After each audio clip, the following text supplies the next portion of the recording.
जय हिंद मेरे सेठ श्रेणियों और आप सभी का स्वागत है प्रीतम एकेडमी परिवार में। और मैं हूं पंकज कुमार। तो आज की इस वीडियो पे बात करेंगे कक्षा 10th के हिस्ट्री का। किस पे बात करेंगे हम लोग? हिस्ट्री का। और हिस्ट्री का आज के वीडियो पे बात करेंगे पहले अध्याय यानी कि फर्स्ट चैप्टर। और ये चैप्टर क्या है? यूरोप में राष्ट्रवाद का उदय। तो जिस तरह से हम लोगों ने क्लास 10th का जो ज्योग्राफी का जो फर्स्ट चैप्टर है उसका हम लोगों ने पूरा का पूरा चैप्टर का डिस्कशन किया। अभी केवल आपके जो भी मोस्ट इंपॉर्टेंट क्वेश्चन है वो बचे हैं और साथ ही साथ जो एमसीक्यू का जो क्वेश्चन है आपका वो बचा हुआ है।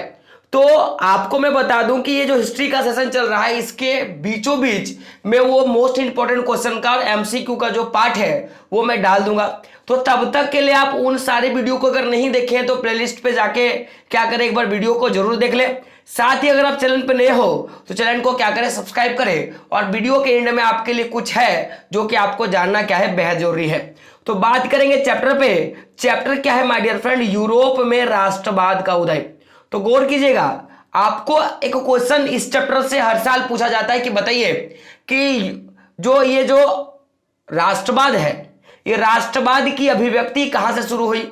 तो आपको पता होगा फ्रांस से क्या हुआ था कि अभिव्यक्ति शुरू हुआ था। तो जैसे कि कोई भी लड़ाई होता है तो वो लड़ाई कहीं ना कहीं एक छोटे जगह से शुरू होकर क्या होता है, जैसे गांव से शुरू हुआ, गांव से एक कस्बे पे गया, कस्बे से एक ब्लॉक पे जाएगा वो आंदोलन, फिर वो धीरे धीरे करते करते एक शहर पे, और शहर पे करते करते हुए राज्य पे, और राज्य पे करते करते हुए पूरे देश पे, और देश पे करते हुए कहां पे चला जाता है तो पूरे अंतरराष्ट्रीय स्तर पर वो आंदोलन छा जाता है। तो पहली अभिव्यक्ति फ्रांस में शुरू हुई और जब वहां पे उसका फायदा देखा गया देन उसके बाद यूरोप में ये जो राष्ट्रवाद की भावना पनपने लगी।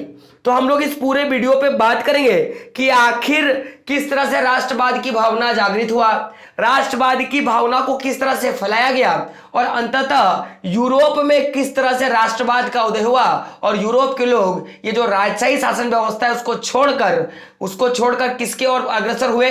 तो आप बोलोगे जो लोकतांत्रिक शासन व्यवस्था है जहां पे जनता का शासन होगा उसकी ओर क्या करते हैं, अपने आप को मूव ऑन करते हैं। तो ये कैसे हुआ इस पे हम लोग बातें करेंगे।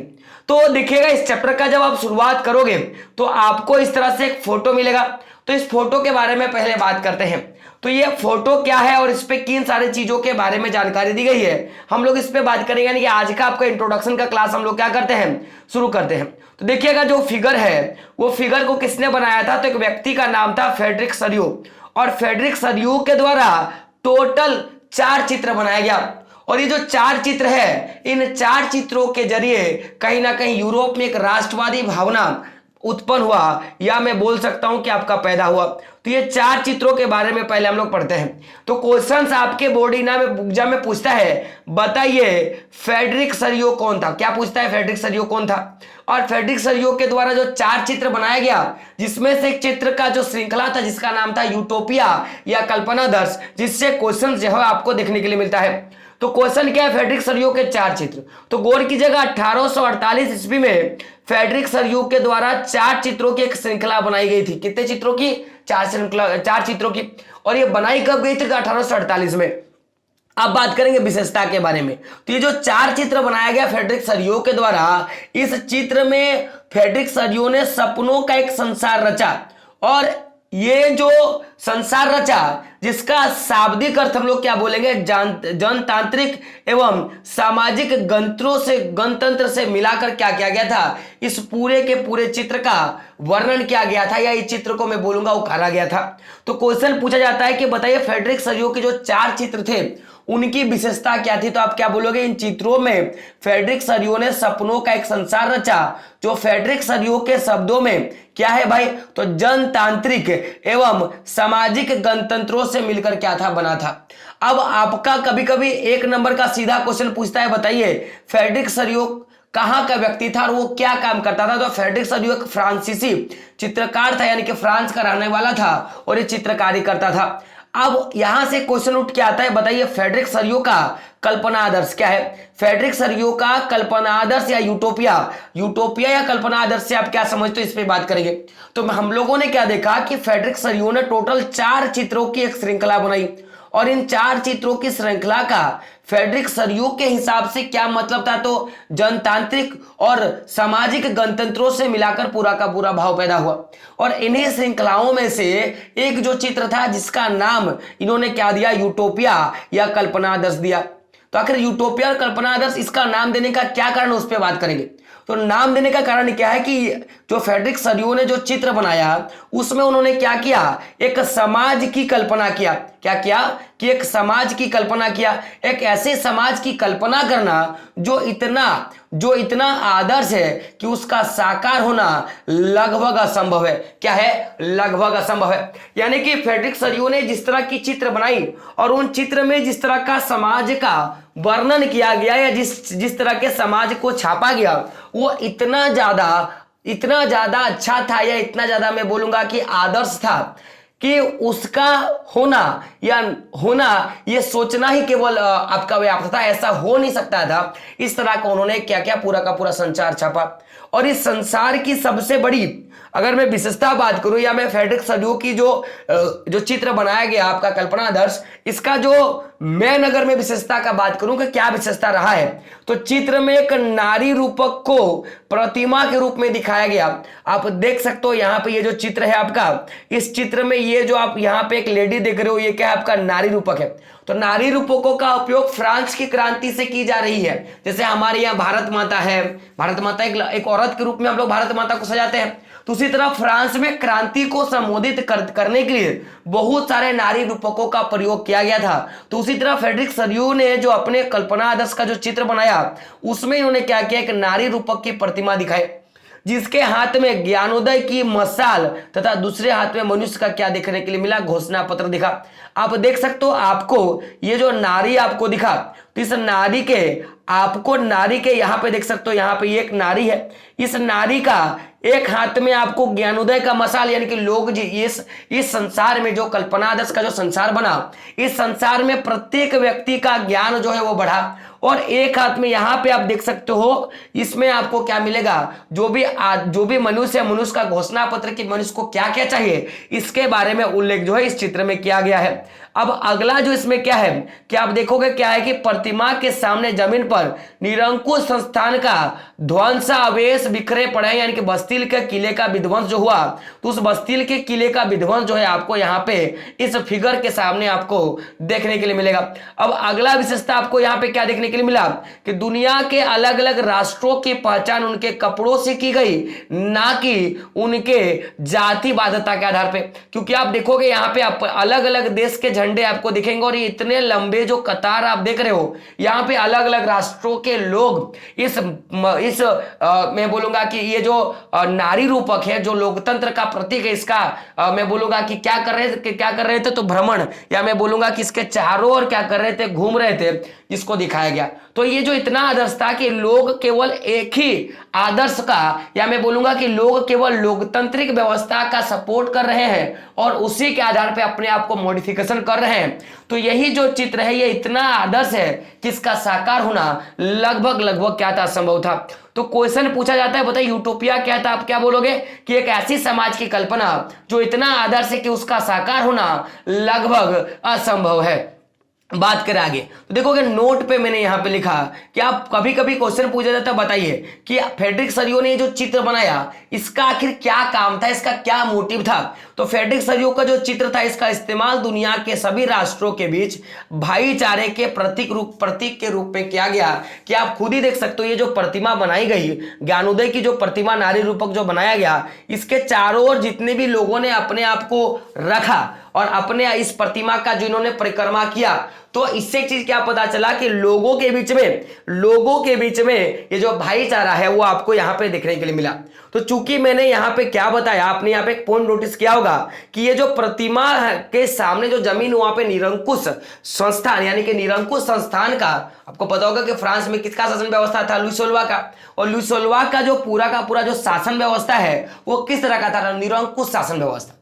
जिस तरह से अगर बोला जाए निरंकुश को अगर हम लोग दो भागे में तोड़ेंगे तो क्या होगा, अंकुश, यानी कि बिना लगाम का। क्या बोलेंगे, बिना लगाम का। जिस तरह से एक घोड़ा जो होता है माय डियर फ्रेंड, जो एक घोड़ा होता है जब उस पर लगाम नहीं होता है तो वो बहुत ज्यादा उछलता है, वो अपने हिसाब से सब काम करता है, लेकिन अगर उस पर लगाम लग जाता है तो फिर क्या होगा, वो आपके हिसाब से काम करना शुरू करता है। तो निरंकुश शासन व्यवस्था कैसा होगा कि घोड़े के रूप में है, जिस पर किसी का लगाम नहीं है, वो अपने हिसाब से काम करेगा। तो कभी कभी क्वेश्चन पूछ दिया जाता है, बताइए निरंकुशवाद क्या है और निरंकुशवाद से आप क्या समझते हैं। तो आप एक बार ध्यान से सुनना, मैं क्या बोलना चाहता हूं कि अगर किसी भी शब्द के बाद अगर वाद लगा, वो में अगर वाद लगा तो मतलब क्या होता है, इसका समर्थक होता है। तो निरंकुशवाद यानी कि निरंकुश व्यवस्था का समर्थन करने वाला, राष्ट्रवाद यानी कि राष्ट्रवादी रूपी भावना का समर्थन करने वाला। मैं अगर बात करूंगा रूढ़िवादी, तो रूढ़िवादी विचारधारा का समर्थन करने वाला रूढ़िवाद कहलाता है। तो उसी तरह क्या होगा आपका निरंकुशवाद क्या है, तो निरंकुशवाद आपको याद होगा, अगर आपने लुई सोल्वा की पूरी जीवनी अगर पढ़ी होगी तो आपने देखा था कि एक ऐसी सरकार उन्होंने बनाया जिस पर किसी भी जनता का कोई अधिकार नहीं था। जो करने वाला होता था राजा, और राजा के जो समर्थक होते हैं उनके द्वारा पूरा का पूरा बागडोर जो है संभाला गया।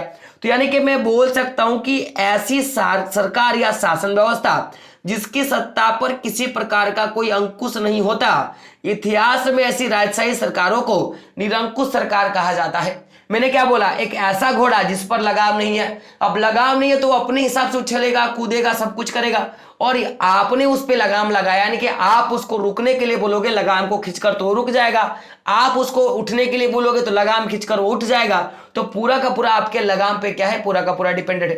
तो अब ये जो सरकार बना, फ्रांस में जो सरकार बना था, जिसके विरोध में पूरी की पूरी क्रांति हुई, जिसके विरोध में चित्रकार उभर के आए, आप लोग देखोगे कल्पना आदर्श, फेडरियो का 4 चित्र, या आगे जाके मेटरनिक, ड्यूक मेटरनिक, है ना, आप और भी जो वर्साय संधियां, जो भी संधियां हुई, आखिर उनका कारण क्या था, तो मेजर कारण क्या था, आपका निरंकुश शासन व्यवस्था, यानी कि जिस पर किसी का अंकुश नहीं है।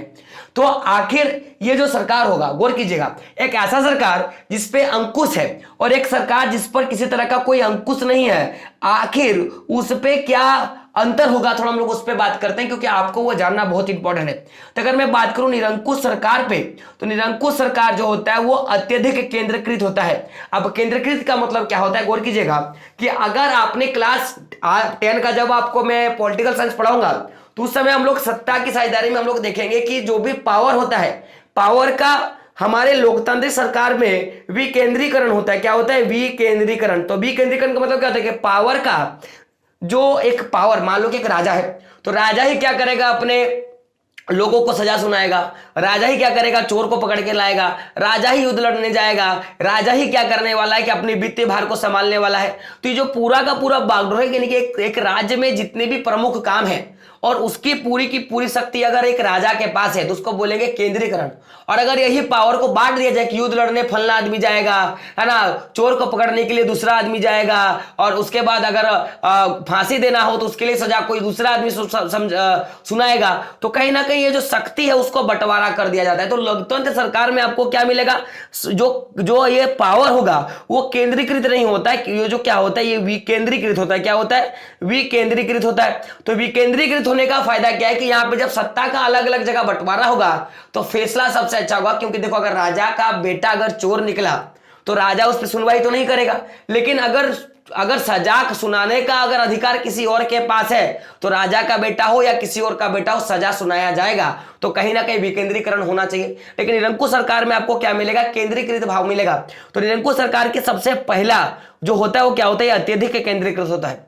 अब जब ये केंद्रीकृत होगा, जैसे आप पाकिस्तान का बात देखते हो, ये केंद्रीकृत है क्योंकि यहाँ पे जो जनरल ऑफ चीफ, मेरे हिसाब से जो यहाँ पे जो कमांडर होते हैं, वहां के सेना के जो अध्यक्ष होते हैं, यही अपने आप को ज्यादा पावरफुल आपको दिखने के लिए मिलेगा। तो इस पे आपको क्या मिलेगा, सैन्य बल पर आधारित आपको एक सरकार देखने के लिए मिलेगा। अब जब सेना के पास ज्यादा पावर होगा तो कहीं ना कहीं ये पूरा का पूरा जो व्यवस्था होगा यह दमनकारी सरकार होगा। क्या होगा, दमनकारी सरकार होगा। तो क्वेश्चन पूछा जाता है माय डियर फ्रेंड, बताइए ये जो आपका जो ये निरंकुश शासन व्यवस्था होता है इसमें क्या होता है, और ऑप्शन दे देगा, ये अत्यधिक केंद्रीकृत होता है, ये सैन्य बल पर आधारित होता है, ये दमनकारी सरकारें होते हैं, और ये सभी तो आपको क्या मारना है, ये सभी मारना है। तो निरंकुश सरकार क्या है, तो एक ऐसी सरकार या शासन व्यवस्था जिसकी सत्ता पर किसी प्रकार का कोई अंकुश नहीं होता। इतिहास में से राजशाही सरकारों को क्या बोलेंगे हम लोग, निरंकुश सरकार बोलेंगे। और ये जो सरकारें होती हैं ये अत्यधिक केंद्रीकृत, सैन्य बल पर आधारित और दमनकारी क्या होती है, सरकार होती है माय डियर फ्रेंड। अब बात करेंगे आगे। तो आगे अगर आप देखोगे तो आपको मिलेगा, ये आपको सबसे पहले जानना है कि जब ये आजादी की बात हुई या फ्रांस में जब लड़ाई की बात होती है तो सबसे पहले बात है कि आपको इस लड़ाई से क्या मिला, या लोग अपने आप को आजाद कराने के लिए, अपनी अभिव्यक्ति को आजाद कराने के लिए, क्योंकि देखो ये जो स्वतंत्रता का हम लोग बात कर रहे हैं, ये स्वतंत्रता क्यों लिया गया, सबसे पहले इस बात को समझिएगा। अब देखो जो व्यक्ति स्वतंत्र है या जो व्यक्ति स्वतंत्र नहीं है उस पर बहुत ज्यादा अंतर आपको देखने के लिए मिलेगा। कारण समझिएगा कि अगर आप स्वतंत्र हो तो आप अपने हिसाब से वो सारी चीजें कर सकते हो जो आपके हित में है। अब ऐसा कोई काम नहीं कि आप आतंकवादी बन गए, है ना, ऐसा काम तो नहीं, या तो आप लालखंडिया बन गए, ऐसा काम नहीं। यानी कि ऐसी चीजें जिसको करने से आप तो विकास करोगे, साथ में जो आपका देश है वो भी विकास करेगा। यानी कि मौलिक कर्तव्य और मौलिक अधिकारों को बचा के ही आप जो भी काम कर रहे हो वो सारी काम यहाँ पे आप कर सकते हो। यानी कि अगर आप देखोगे अगर आप स्वतंत्र हो तो सबसे पहले तो आप पढ़ सकते हो, आप अपना चिकित्सा करा सकते हो, आप अपना चौमुखी विकास करा सकते हो, आप अपने हिसाब से कामों को ढूंढ सकते हो।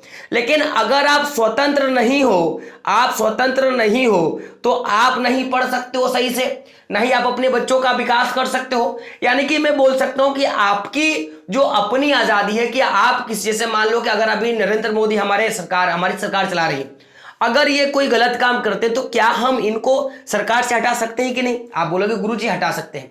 क्या जब निरंकुश शासन व्यवस्था था, या जो मैं बोलूंगा जब स्वतंत्रता नहीं थी, लोग जो थे किसी राजा महाराजाओं के प्रति गुलाम थे, तब क्या ऐसी शासन व्यवस्था चलती थी? तो आप बोलोगे सर ऐसा नहीं होता था। तब अगर वो गलती कर भी देना तो भी कोई दिक्कत नहीं है क्योंकि वो राजा है।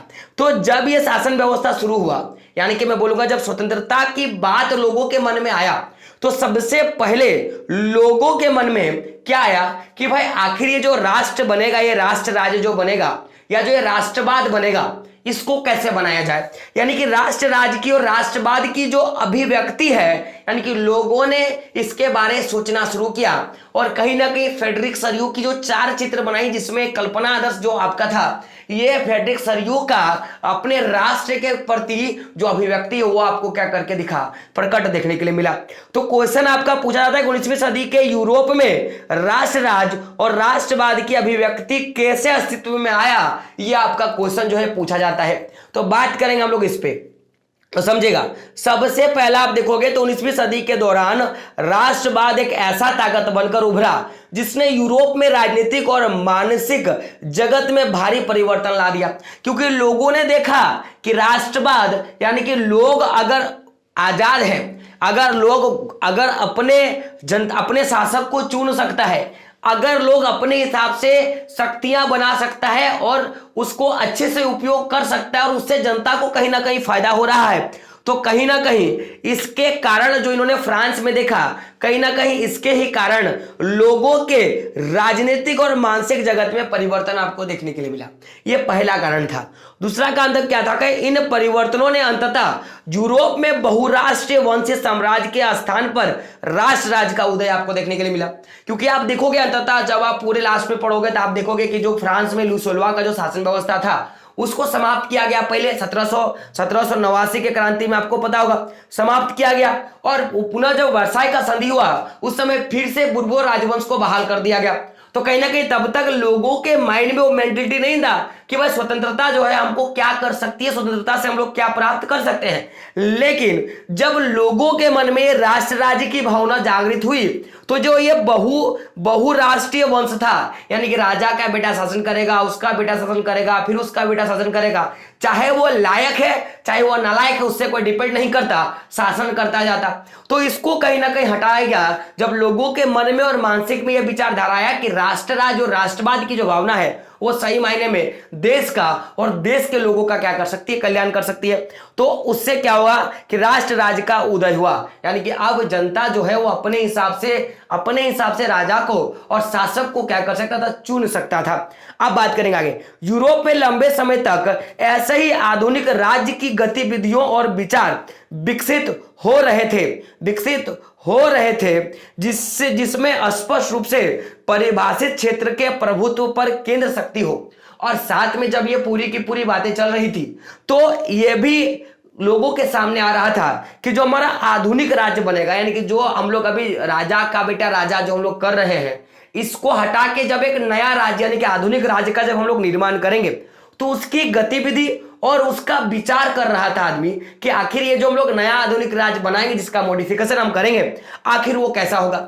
और उसके लिए बहुत सारे लोगों ने क्या किया कि राष्ट्र के रूप में परिभाषित क्षेत्र का और साथ साथ में उस क्षेत्र में एक प्रभुत्व कैसा होगा कि राजा किस तरह से शासन करेगा, जनता का उस पर क्या मॉड्यूल रहेगा, यानी कि जनता किस प्रकार से समर्थन करके राजा का काम करेगा। तो इन सारे बातों को लेकर लोगों के मन में अब सवाल उठने शुरू हो गए।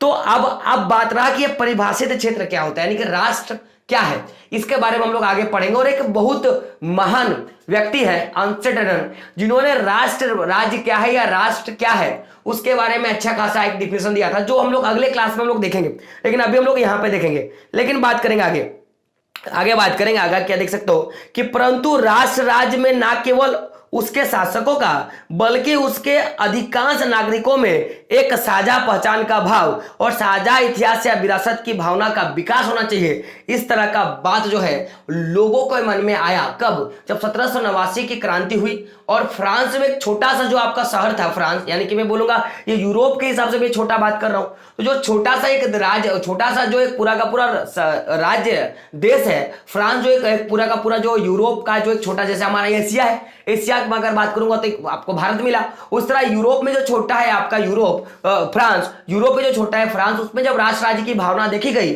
और जब उससे कहीं ना कहीं लोग प्रेरित हुआ और प्रेरित होने के बाद जो चीजें सामने आई उसमें से पहला हम लोगों ने क्या देखा कि लोगों की राजनीतिक और मानसिक परिवर्तन लाके रख दिया।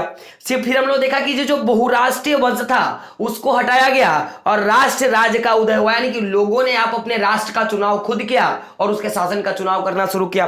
फिर हम लोगों ने देखा कि जब लंबे समय तक लोग गुलाम रहे और पुराने व्यवस्थाओं को लेकर चल रहे थे, उसके बाद आधुनिक राज्य की गतिविधियों पर और उसका विकास कैसा हो इसके विचार पे और एक स्पष्ट क्षेत्र का एक परिभाषित क्षेत्र का और उस पर प्रभुत्व और केंद्रता कैसा होगा कि उसको केंद्रीकृत कर देंगे कि उसको विकेंद्रित कर देंगे उसके बारे में, और साथ साथ में कि भाई आखिर जो भी हम लोग राष्ट्र बनाएंगे उस पे शासकों का और अधिकांशतः उस क्षेत्र में रहने वाले नागरिकों का साझा पहचान किस तरह से विकास होगा, यानी कि सम्मान का भाव कैसे आएगा, लोग अपने इतिहास को कैसे दूसरे के पास साझा करेंगे और साथ साथ में हमारी जो विरासत और धरोहर है उसको आगे कैसे लेके जाएंगे, इसके बारे में लोगों ने सोचा और वहीं से यूरोप में राष्ट्रवाद का उदय हुआ।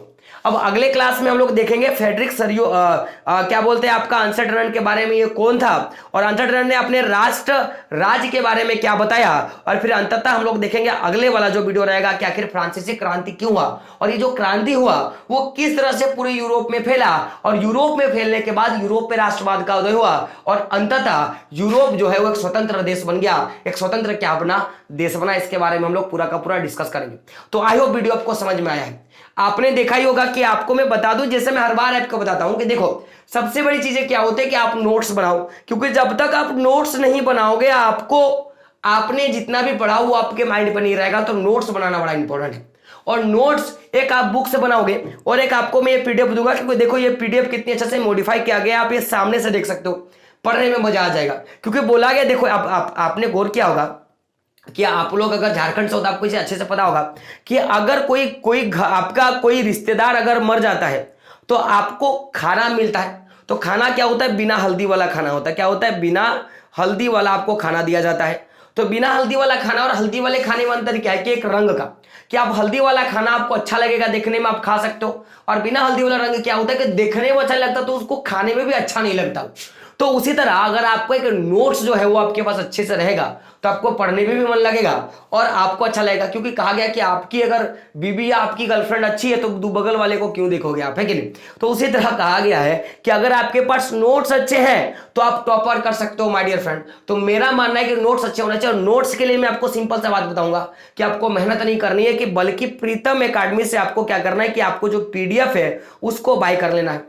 अब आप गौर करना कि आपका जो पूरा का पूरा साइंस है और साथ में जो आपका एसएसटी है, अगर मैं दोनों को कंबाइन करूं तो टोटल 45 चैप्टर आपका होता है। और 45 चैप्टर का लगभग अगर आप देखोगे, अगर आप किसी और जगह से परचेज करने जाओगे तो कम से कम आपको एक का, मैं जिसका बात कर रहा हूं कि केवल आप साइंस का लो या केवल आप एसएसटी का लो, तो उसके लिए केवल और केवल आपको 300 रुपए करके चार्ज करना पड़ेगा, यानी कि 300 + 300 यानी कि आपको 600 रुपए चार्ज देना पड़ेगा। लेकिन अगर आप सीमित ऑफर जो भी चल रहा है, अगर आप उसके हिसाब से लेते हो तो आपको 299 रुपया में आपको मिल जाएगा। और ये मिलेगा कैसे? नंबर आपके पास ऑलरेडी मेरे पास है, आपको क्या करना है, उस पर आपको कॉल करना है या आप एसएमएस कर सकते हो, फिर आपको जो पीडीएफ की पूरी जानकारी जो है आपको दी जाएगी। तो दोस्तों वीडियो कैसा लगा आपको बताना है। साथ में अगर आप हमारे ग्रुप में, हमारे व्हाट्सएप ग्रुप में, हमारे टेलीग्राम ग्रुप में, साथ में हमारे चैनल के साथ नहीं जुड़े हो तो जुड़ जाए और बेल का आइकन क्या करें, प्रेस कर ले। तो दोस्तों मिलते हैं अगले वीडियो में, तब तक के लिए जय हिंद, जय भारत और आपका दिन शुभ हो।